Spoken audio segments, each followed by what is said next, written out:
नमस्कार मित्रों। आज हम एक ऐसे शख्सियत के बारे में चर्चा करेंगे जो 9 बार लोकसभा का सांसद रहे मुजफ्फरपुर से। मुजफ्फरपुर जग जानते हैं आप, बिहार में है।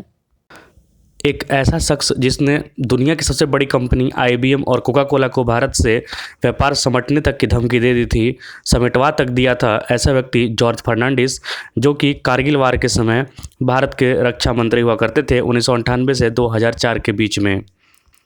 आज हम इसी महान विभूति की कुंडली की चर्चा करेंगे जो 10 भाषाओं के ज्ञाता थे, जिन्हें 10 भाषाएं बोलने आती थी। ऐसी अद्भुत क्षमता के मालिक आखिर ये कैसे हो गए, इनकी कुंडली का कुछ चर्चा करते हैं हम। आइए सबसे पहले देखते हैं। मेष लगन की कुंडली बनती है। लगन में ही मार्स मतलब मंगल और राहु विराजमान है। मंगल मेष राशि के 7 डिग्री पर, स्पेसिफिकली याद रखिए, मंगल मेष राशि के 7 डिग्री पर राजयोग कारक होता है। और यहाँ पर इनकी कुंडली में मंगल जो है 7 डिग्री पर ही विराजमान है, और वो भी मेष राशि में ही। ये अद्भुत राजयोग की संज्ञा बनाता है। ऐसे 2 व्यक्तियों की कुंडली आज मैं बताऊंगा, चंद्रशेखर जो कि प्रधानमंत्री हुआ करते थे हमारे, और जॉर्ज फर्नांडिस। इन दोनों की कुंडलियों में एक समानता मिलेगी आपको, मार्स मतलब मंगल और राहु की युति का।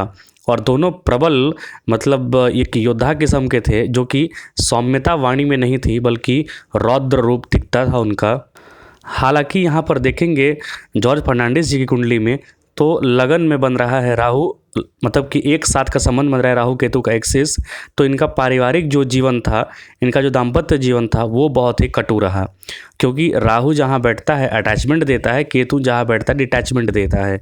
तो केतु इनके दाम्पत्य जीवन को बहुत ही खराब कर दिया था। इनके पारिवारिक जीवन के बारे में पढ़ेंगे तो वहाँ पर हमेशा नूरा कुश्ती चलती रही। लगन का स्वामी मंगल लगन में ही विराजमान था, वो भी राहु के साथ, मतलब 2 विद्या किस्म के जो ग्रह हैं वो लगन में ही विराजमान है। चूँकि यहाँ पर मंगल भारी पड़ रहा है तो राहु को मंगल के हिसाब से फल देना होगा, लेकिन राजनीति का कारक है तो राजनीति में इन दोनों ने योद्धाओं की तरह इनको आगे बढ़ाया। आप इनकी जीवन शैली देखेंगे तो ये कोका कोला आईबीएम जैसी कंपनियों को देश से बाहर करने की क्षमता रखने वाले व्यक्ति थे। ये ही कोंकण रेलवे प्रोजेक्ट को आगे बढ़ाने वाले व्यक्ति थे जब ये रेल मंत्री थे 1989 से 1990 के बीच में। जब चंद्रशेखर प्रधानमंत्री बने थे तब ये उसमें रेलवे मंत्री का कार्यभार संभाल रहे थे। हालांकि इनके साथ कुछ कंट्रोवर्सीज़ वगैरह भी जुड़ी रही, जैसे बराक मिसाइल स्कैंडल या फिर तहलका अफेयर जो हुआ था उसमें भी। जॉर्ज फर्नांडिस 1967 से लेकर 2004 के बीच में 9 बार लोकसभा के सांसद चुने गए। ये 10 भाषाएं बोल सकते थे: कोंकणी, अंग्रेजी, हिंदी, तुलु, कन्नड़ा, मराठी, तमिल, उर्दू, मलयालम और लैटिन। कोंकणी इनकी अपनी मदर भाषा थी, क्योंकि ये मैंगलोर के आसपास इनका जन्म हुआ था। जब भारत में 1975 में जब लगा था इमरजेंसी, तो ये भी जेल जाने वाले व्यक्तियों में से एक थे। ये ऐसे अद्भुत व्यक्तित्व के स्वामी थे कि जब इनकी मृत्यु हुई थी 2019 में 29 जनवरी को 88 वर्ष की उम्र में, तो इनके बारे में नोबेल पीस प्राइज़ के विजेता 14वें दलाई लामा जो कि तिब्बत के हैं, उन्होंने लिखा था कि मुझे फ़क्र है कि मैं ऐसे व्यक्ति को 50 वर्षों से जानता हूँ, 5 डिकेड से जानता हूँ, जो एक अद्भुत ह्यूमैनिटेरियन था और जो सत्य में बिलीव करने की क्षमता रखता था। ऐसे जॉर्ज फर्नांडिस का व्यक्तित्व था। लगन में ही मंगल और केतु का एक साथ बैठना इन्हें फेरोशियस बनाता था। लेकिन साथ ही साथ आप पूछेंगे कि 10 भाषाएं ये कैसे बोल पाए, तो आप देखिए कि दूसरा जो घर है इनका, वहाँ पर मरकरी के साथ मतलब कि बुध के साथ सूर्य विराजमान है, जो कि सीखने की क्षमता देता है, विदेशी भाषाओं के सीखने की क्षमता देता है और उसको इलस्ट्रेट करने की क्षमता देता है। तीसरा घर, जहाँ पर कि 2 गुरु ग्रह बैठे हुए हैं। 2 गुरु ग्रह मतलब कि गुरु और बृहस्पति और शुक्र, ये दोनों ज्ञान के गुरु हैं, जिसको कि जो सीखेंगे, जो ज्ञान इन्होंने प्राप्त किया, उसको बोलने की भी क्षमता, उसको ज्ञान को लाइट मिलाने की भी क्षमता देते हैं। हालांकि यहाँ पर सब कुछ होते हुए 2 दुर्योग लगे हुए हैं। पहला, मून मतलब जो चंद्रमा है वो अकेले बैठा हुआ है, उसके आगे पीछे कोई नहीं है, तो केमद्रुम है, मतलब मन अशांत रहने वाला है। और मन इनका अशांत कहाँ रहा? दाम्पत्य जीवन में रहा।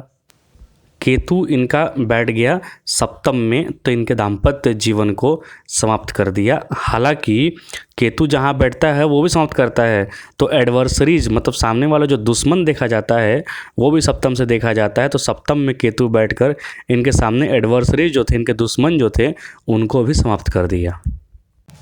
यहाँ पर शनि जो है वो नवम भाव में विराजमान है। कर्म और लाभ का स्वामी नवम भाव में चला गया है, तो जो भी कर्म किए उसे लाभ में बदलने में, उसको भाग्य में बदलने में सफल हुए।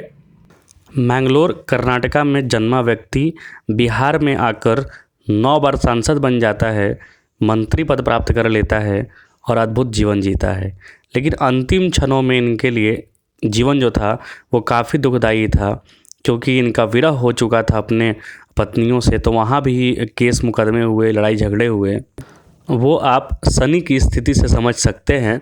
शनि नवम भाव में बैठा है और छठे भाव को दशम दृष्टि से देख रहा है, तो कर्म तो उनका बढ़ा दिया, संघर्ष के क्षेत्र बढ़ा दिया, शत्रुओं पर विजय प्राप्त करवा दिया, लेकिन रोग रिपु ऋण भी दिया, रोग भी दिया। इन्हें पार्किंसंस, इन्हें भूलने की बीमारी सी भी हो गई थी। इन्हें काफ़ी संघर्ष करना पड़ा अपने जीवन के उत्तरार्ध के क्षणों में। निर्णय लेने की एक फेरोसियस क्षमता मिली मंगल और राहु के साथ बैठने से। मंगल राहु साथ बैठे तो व्यक्ति कुछ भी कर गुजरने की क्षमता रखता है, कुछ भी कर गुजरने की निर्णय क्षमता रखता है, दृढ़ संकल्पित होता है ऐसा व्यक्ति। तो मंगल और राहु के जहाँ बैठ रहे हैं उस पर ज़्यादा फलों की चिंता होती है, उस पर फल ज़्यादा डिपेंड करते हैं। चूँकि यहाँ पर मंगल भारी पड़ा, लगन का स्वामी था, तो राहु को अपने हिसाब से मोल्ड कर लिया और राजनीति में ये सफल हो गए।